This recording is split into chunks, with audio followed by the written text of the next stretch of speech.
સંખેડા તાલુકાના નંદપુર ખાતે શ્રીમદ ભાગવત કથાનું રસપાન કરાવતા મસ્તાના કુબેર મહારાજ.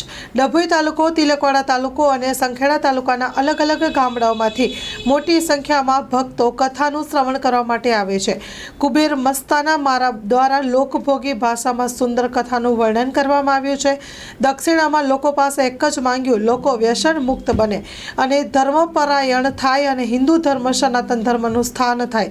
એટલા માટે સુંદર કથા ભક્તોને રુચિ ઉદ્ભવે અને લોકો ધર્મપારાયણ થાય એ વાત પર ભાર મૂકવામાં આવ્યો છે.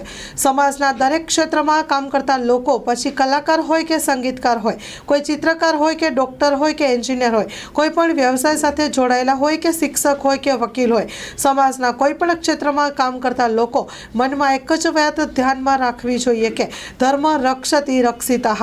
આપણે ધર્મનું રક્ષણ કરશું તો જ ધર્મ આપણું રક્ષણ કરશે. અને રામ સેતુની જેમ આપણે પણ કોઈ પણ ક્ષેત્રમાં રામ નામ લખીને એક પથ્થર આપણે પણ તરતો મૂકી શકીએ છીએ. ત્યારે અહીં સનાતન હિન્દુ ધર્મની વાત કરવામાં આવી છે અને કથાનું શ્રવણ સુંદર રીતે કરવામાં આવ્યું. Story report by Paresh Pandya, Tilakwada.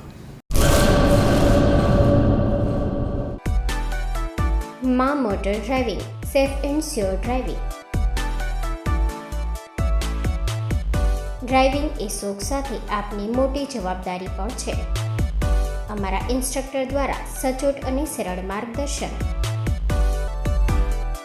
આપની રોજની તાલીમની માહિતી મેળવીને શું અધુરાશ છે એના ઉપર પૂરું ફોકસ કરાય છે.